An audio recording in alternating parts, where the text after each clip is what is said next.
திருப்பதினாலே நம்ம எல்லாருக்கும் மனசுக்குள்ள ஒரு இனிமையான ஒரு உணர்வு வருங்க. ஏன்னா அந்த பெருமாளை போய் பார்த்துட்டு வந்தோம்னா நம்ம வாழ்க்கையில் அப்படியே ஒரு திருப்பம் வந்திருக்கும்.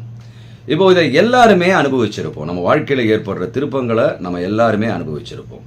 போயிட்டு வந்து அந்த ஒரு வருஷம் நல்லபடியாக போகும். ஸோ அதனால் நிறைய மக்கள் திருப்பதிக்கு போகிறாங்க. திருப்பதினாலே கோவிந்தனை நினச்சா நம்ம கஷ்டம்லாம் தீருன்றதுக்காக அங்கே ஓடி போகிறாங்க. அதாவது தேனை மொய்க்கிற, அதாவது பூக்களில் இருக்கிற தேனுடைய அந்த மகரந்தத்தை உறிஞ்சிறதுக்காக எத்தனை வண்டுகள் போகும், அதுபோல் நாம் எல்லாம் அங்கே தேடி போகிறோம். அந்த பெருமாளுக்கு நாம் ஒரு முதல் மாத சம்பளம் வாங்குகிறோம்னு வச்சுக்கோங்களேன். ஐயா உனக்கு காணிக்கையாக கொடுத்துட்றோன்றோம். அந்த காணிக்கையாக கொடுக்கறதுன்றது வந்து அவர்கிட்ட பேரம் பேசுறது கிடையாது. எல்லாம் நீ தந்தது, இதை நான் உனக்கு சமர்ப்பிக்கிறேன், இறைவா என்னை ரட்சியுங்கள் அப்படின்னு வேண்டிக்கிறதுக்காக பண்ணுறோம்.